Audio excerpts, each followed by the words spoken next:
All right, Communication Man here, aka Alexander. Thank you for watching. I'm happy you're here. I'm going to ask you, what do you think the three states of all communication are? All right, this is a really cool thing to understand because it's kind of hidden beneath everything that's going on around us.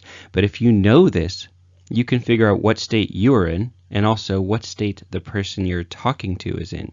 And trust me, this can be very, very stealthy and give you an advantage if you are aware of what's going on, and also advantage and to help you. So advantage doesn't have to be to hurt someone, it could be just to help you assist them better, right? If you're in sales or if you're in a leadership position or if you're in a relationship and you're none of those things, you're still going to have to communicate with people and understand what's going on to protect yourself emotionally and also to help people when it's appropriate. And the second thing is, what is the healthiest state to be in? All right, there is one. Okay, so we all kind of interact between different ones, but there's a healthier one that gives us better results in general. All right, and that's state number 2. Okay, so you're going to find out what the 3 states are, and you're also going to find out what the healthiest one is. And remember, it's state number 2. All right, question for you. What do you think the first state is? Okay, the first communication state, okay, is the parent. All right, so this is important to understand, the parent state. Okay, so this is based off of Eric Berne, MD. He wrote a book called The Games People Play. All right, so in his book, he explains that there are only 3 states of communication that people can enter when speaking or conversing with each other. Okay, so those 3 states are parent, adult, and child. Okay, so first we're going to talk about the parent, and we're going to explain the other 2 as we go on. So when we speak to our spouse, our friends, our employees, right? People, parents. If you're in the parent role, you're scolding them for doing things. Okay, we speak down to them like children. Okay, so it's a very annoying way to be spoken to if you're the other person. Okay, so a parent can also be someone trying to solve someone's problems, trying to comfort. Now, I'm guilty of this, and I didn't even realize it until I read this book. So that's why learning is such a good thing, always growing, because you can discover things that you're doing and understand, oh, that's kind of why I was doing it, and then realize, oh, I can improve that. I don't want to keep doing that. If you're a construction builder and you keep building, the roof's crooked, you want to figure out how to make them not crooked, right? Straighten them out. So what you want to do is get an engineer that can help you solve that problem, right? So instead of just guessing and do it yourself over and over, I'm like, man, I just keep building these homes that are goofy looking. It's much better to get an expert to help you, right? And also, if that expert's advice doesn't work, find a better engineer, okay? There's a lot of books out there. That doesn't mean they're always good, right? Or sometimes it's good, but it doesn't apply to you. So make sure, you're using your brain when you're reading this stuff, because a lot of people, they'll read something or hear something, and they'll just go, oh, that's my problem, or that's my spouse's problem, or friend's problem, or child's problem, whatever it is, and they don't really think about the context, okay? Maybe it's not true. Maybe it doesn't apply to them. So that's just a side note. All right, so this is really important. When we speak to people as adults instead of a parent, as we're going to get in the next video, you're going to get your point across much better. Okay, so everybody has seen this in the movies, has seen this in friends or relationships. The parent state is say you didn't wash your dishes and you're a roommate or a spouse. You don't have to be romantically involved. It's just the psychological state, okay? If someone's in their parent state, they're going to talk down to you. Oh, why didn't you do the dishes? I told you to do that. It's like a parent, right? Instead of the adult version of that would be like, hey, I thought you said you're going to do the dishes. Did something come up? Is there something I don't know? Or if you really see that they are stressed, just the adult takes responsibility and just, well, maybe I'll just do the dishes. And you can still ask, but you don't have to make a big deal out of it, right? And the adult thing, basically communicating like adult is just different than a parent, because the parent's like a scolding. It's always like, oh, what's going on? Well, let me solve this, or let me get angry at you. Okay, so that's the parent state. All right, it's like you feel this when you have good bosses and you have bad bosses. All right, that good manager, the bad manager, and you got that. See that picture on the bottom right with the guy holding his finger up? You listen to me here. That's like, haven't you ever had a manager, a friend, or someone talk to you and like, let me tell you something. All right, this is what you got to do. But they haven't taken the time to like ask you what's your situation, or maybe they're just not smart enough to know your situation or to understand it. And it's kind of comical sometimes, but you're just holding your breath or biting your tongue if it's like a job or something, or a customer that's just terrible, right? So when people speak to us in the parent state, it's usually not a very good way to communicate. And you're probably going to piss a lot of people off, and you're probably going to turn them against you. Okay, you're just going to be seen as rude. Okay, so think about this when you're interacting with people.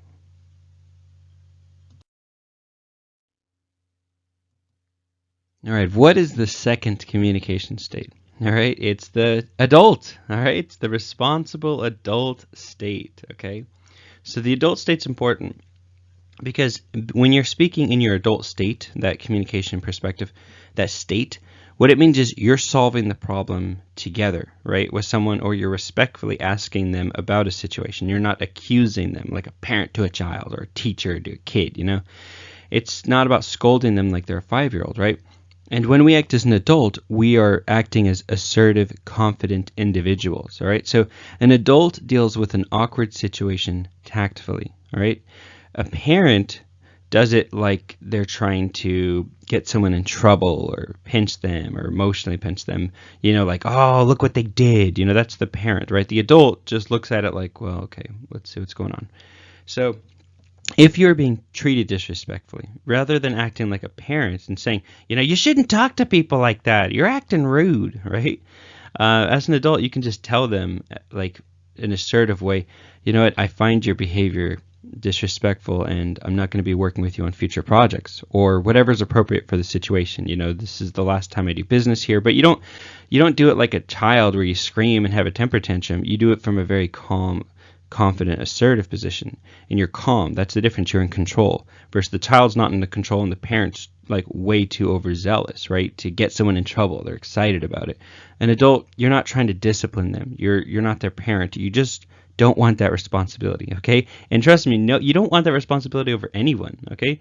So as an adult, it's the best situation, it's the best state to be speaking to someone in, because you have the power to remove yourself from the situation, okay? You can ask for something to be done about the situation, or just simply plan a different path to find a better solution or a better way to get something done, right? So even if that means you have to leave your job or build a new company or do something on the side to get your life better, if that means you have to leave like that negative situation where you're working for someone who's like a parent, okay? So what I'm saying is, like, you don't want to stay in a negative environment, and the child will just complain about it, and the parent will always try to scold the other person, but it's not going to work, okay? So being an adult's like the best thing, because that's where you can crank your confidence level from low all the way to high, because you're in control. You're not giving away your power, okay? So that means you set healthy boundaries, and we hear that all the time. What's a boundary? Well, what a boundary means is maybe you don't talk about personal things to someone you know will disrespect you and violate that. They'll take that information and use it against you because you've seen it before, right? So setting a boundary is you'll talk to them about certain things, but you're very careful and guarded because you know you can't trust them. So you have a do not cross line with them, all right? There's an emotional boundary there. And it's the same thing with physical boundaries. Why do we have doors? Why do we have fences? Why do we have walls? There's good reasons for it. We want to keep the bugs out for our homes, right? We want to keep the crime, people just walking by, have no business coming in your house. We want them out. We want privacy, right? We don't want everyone seeing everything we do. Not because they're doing bad or good. You just want privacy. Leave me alone. You're an adult, right? So you don't need someone to bathe you or wash your hands or do something for you. You're an adult, right? So the difference is, if you're uncomfortable as an adult, you just figure out why and then you solve it. So whatever that means for you. All right, what is the third communication state? Now we've already talked about this, but the third one is being a baby, being the child state. All right, so there's a place for this sometimes, okay? You can be in your child state if you're kind of creating or having fun, if you're doing something kind of like you're going to an amusement park and you're kind of letting your inner child come out. That's fine, all right? That's fine. But it's not good to be in your child state when you're living the world being an adult trying to be responsible, okay? So a lot of times the child state it's like a helpless, Wah, poor me, victim mentality. Okay, so what happens is when someone's in their child state, you'll often hear they complain a lot. All right, they just whine, and what they're doing is, like, let's say if they go to someone and they complain about something. Oh, this is so bad. I hate this. My job doesn't pay me enough. Whatever it is, what's going on is they're trying to get you to take on the role as parent. Okay, so they want to be the child and they want you to be the parent. Okay, so maybe you can solve their problem, and maybe you can't, and maybe they want you to say, well, hey, this is what you got to do, and then they're secretly hoping you do that just so they can get angry at you like a child and cry and say, look, you're always trying to control me, you're always trying to tell me what to do. See, like a kid to a parent, you get it? And then they get to blame someone for their life sucking or not being the way they want it to, or their weird emotions that they can't figure out how to control, or maybe because they're not making good choices with their life, right? Like, learning how to have a better attitude takes practice, right? So, if you see an innocent, helpless, needy, weak, sensitive, vulnerable, excitable, small baby person in their communication state, don't interact with them in their baby state, okay? That childish state. So what you want to do is, if they start trying to talk to you like, oh, I just don't know what to do, and you know they're not asking you genuine advice, okay? And they're in their child state, like you get the sense, or you've known them long enough. What you do is, don't talk to them as a parent state to the child state, okay? What you do is, you stay in your adult state, your assertive, confident state, and you ask them questions that force them to have to think like an adult. So they might stop talking to you, because if their goal is just to be a baby, a victim, and say poor is me, then they're gonna they'll just be like, okay, they'll end the conversation and walk away from you, or try to criticize you or something. But trust me, it's a good thing, because like, what's going on is you're not taking the responsibility of their parent, okay? And then just so they can resent you and be bitter and blame you for what they didn't do right in their life anyway, right? So you don't really win in that situation, even if you try to be the parent. So what's going to happen is, say they say, oh, I just hate my life. I hate everything about it. Rather than being the parent and say, oh, that's too bad. See, you're trying to console them. Oh, I just wish, that wasn't the case. I wish I could help you in some way. And then maybe they ask you for money. All right. Or, yeah, can you give me a favor? See, they're just like the parent state. They're trying to get you to like take care of them, right? They're needy. You don't want that. So what you do is, instead of just ask them questions that make them think. So they go, oh, I just hate my life. It's so hard. Everything's so hard. Well, then you just ask them a question. Well, how do you think you can like your life? How do you think you can make it easier? See, you put the responsibility in their case, in their situation. So you're trying to get them back to their adult state, okay? So don't enter the parent state if someone's trying to get you like trapped into it, okay? So like I said, if you're in control of the conversation, you know what's going on, you can stay in your maturity, okay?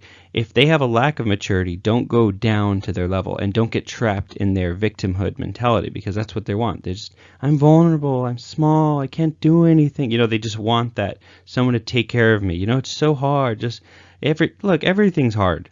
Nothing, if you haven't noticed, nothing here is supposed to be easy. Like, I haven't seen anything where you wake up and you look in the history books and just every day people woke up and ate cheesecake and got massages, and like fairies came down and did all the work for them. No, like if you want a good life, you got to earn that good life, okay? It just doesn't happen by accident, by being lazy and sitting on your hands all day. That doesn't make a productive, healthy state, okay? So it takes effort and maturity, and that's why you want to be in your adult state when you're speaking to people. All right, so what is the takeaway? All right, so the takeaway is, always speak from an adult state, right? We got that?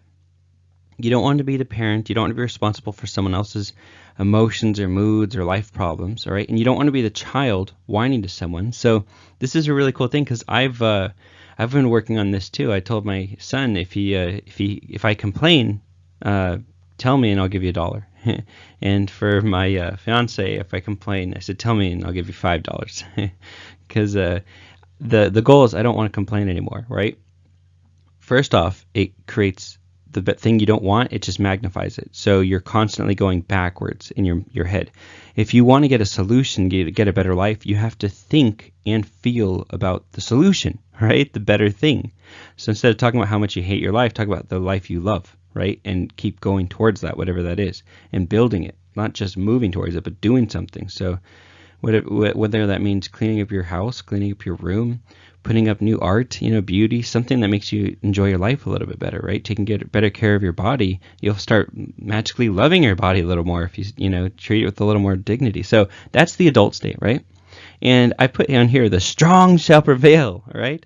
Because the strong person is the one who wins in life. It's not the weak person who, crumbles every time there's a little adversity, okay? So you want to be mentally strong, you want to be physically strong, you want to be healthy mentally as well. So if you're thinking about that, even when you're in an adult state, stay in your adult state even when you're speaking to children, okay? So sometimes it's appropriate, of course, when you're a parent to a child, especially when they're a baby, coddle them and talk to them sweet, in a little baby voice or something, okay? You pick when it's appropriate to kind of be a child, kind of match them with their silliness, okay? Or having fun or being playful, okay?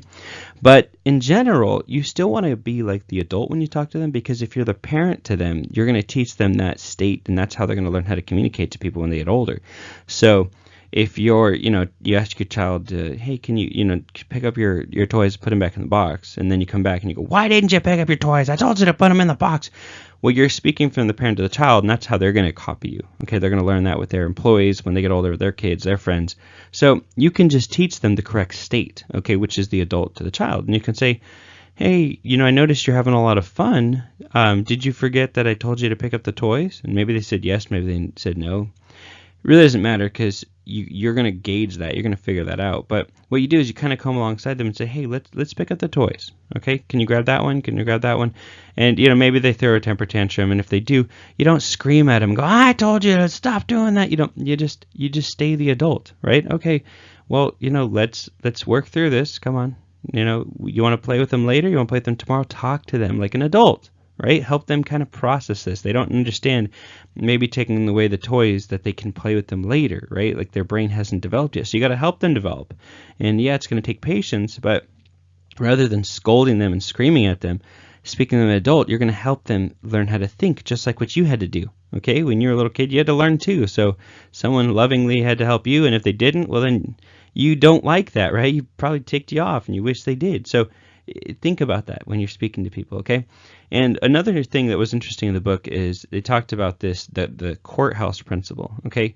And they said sometimes people, they'll want to get advice from friends or family, like say if it's like a marriage or a relationship or something, and they'll go to like say a marriage counselor. Well, a lot of times they'll, like if they're a child in the relationship, or a parent, but mainly if they're a child and they don't really want a solution, what they're looking for is to find a quote-unquote parent, someone in their parent state, right, like the marriage counselor, so they can tattletale on their spouse, all right?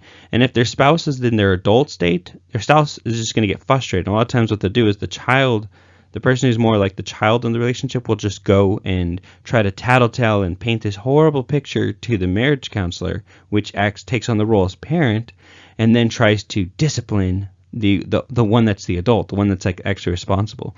And a guy I work with, this is so funny, this actually happened to him. His ex-wife cheated on him, and they went to a marriage counselor, and she talked to the counselor first, and then he went, and then they went together in the same room. And when he went in after his wife did, like privately to talk to the counselor before they both came in, the counselor was just like scolding him and yelling at him and angry at him, and he's like, what's going on here? Trying to figure out what's going on. And after about 15 minutes, the counselor realized, wait, hold on, you didn't cheat on your wife? And he goes, no, she cheated on me. And he's like, she made it sound like you cheated on her. And he's like, no. And so, the counselor started to figure out like what was going on, but the thing is, it happens all the time. So be really careful in like psychoanalysis or a lot of like these counseling. A lot of them, he talks about this in the book, and this guy's a doctor. It's not like he's an idiot. He knows what he's talking about. And he talked about the games people play. He's like, a lot of times psychology, they don't really want to help you if you go to a psychologist, because what happens is you take on the child role, they take on the parent role. So they win because they get more money by you coming back, right? And you win because you could feel like a child, like a victim, like, I need a mommy, I need a dad, I need someone to help me, tell me what to do, tell me what to do. I don't want to be a grown-up. And he also talks about in the book, sometimes criminals want to get caught because in their state, they see themselves as a loser child. So they'll quote unquote accidentally leave clues behind, but really what's going on is they're scared to live the world. So like they're kind of happy getting caught because life's hard and they don't really want to like maintain the adult state. They would rather be that child state. And they can say all sorts of things else, but really a lot of it's a mental psychology. So be strong, all right? Get out there and be awesome and stay in your adult state. And remember this when you're talking to people today. Am I in my adult state? Am I scolding in my parent state? Am I acting like a little whiny little baby? Am I in my child state? Oh, better go back to my adult state, okay? All right, it's trivia time. Trivia time. Question for you. If you announce your goals to people, do you think your chances go up or down? All right, you know, New Year's resolution, how many people you say, I'm going to lose 15 pounds this year. I'm going to do it. I'm going to do it. Watch me. I'm going to become a $100,000 a year earner. I'm going to become $1 million a year earner. Just watch. I'm going to show you. I'm going to show you what I'm going to do. All right. Well, there's been research done at German University. They found that announcing to people what you want to achieve produces a fabricated sense of completeness. All right. And the people that did announce this in their study of 49 students, they realized that they felt kind of like they did something, and so they didn't actually push themselves to do anything. Versus the people who didn't announce it, they had to prove it, right? So it's a quiet excellence, all right? So being an adult, speaking in a communication state of an adult, is you're going to put yourself in the top 1% of the world, okay? It's like the smallest, most intelligent, the best version of you, okay? So you want to be like the most disciplined part of you, right? And that's not the person who's gabbing about what you're going to do. It's the doing about what you're going to do, right? Just doing it. So instead of saying, oh, I want to exercise, I want to wait, you just start doing a push-up, two push-ups, do 3, do what you can do, right? Lift some weights and go out there and hit your goals, but don't announce them to everyone. Just do them, all right? You can write them down or put them on a vision board or encourage yourself, you know, but you got to push yourself first and let people see the results. All right, you want to get some quick advice on the go? You can call. I got a number you can call. It's a voicemail I set up. It's between 60 seconds and 180 seconds. So in basically a minute or two, you can get some quick advice. It's really fun. The number is 1-530-686-5337. And there's no sales pitch or anything. It's just a quick little, just kind of little leadership minute or positive communication point, just kind of whatever is going on at that week that I want to talk about. So if you call that number, you can save it in your phone in your contact list. It's kind of fun. It's a United States number, California. Again, that's 1-530-686-5337. And I just created that. It's just a cool thing. And if you like it, leave feedback. You can leave positive feedback, or if you got any questions on something, or if there's something you'd like me to talk about more, comment below, please. That helps. If you like the video, like it. And give me some ideas if there's anything that you're struggling with or anything you'd like to learn more about. All right? Communication Man is out. Have a great day, everyone. Or have a great day for you listening.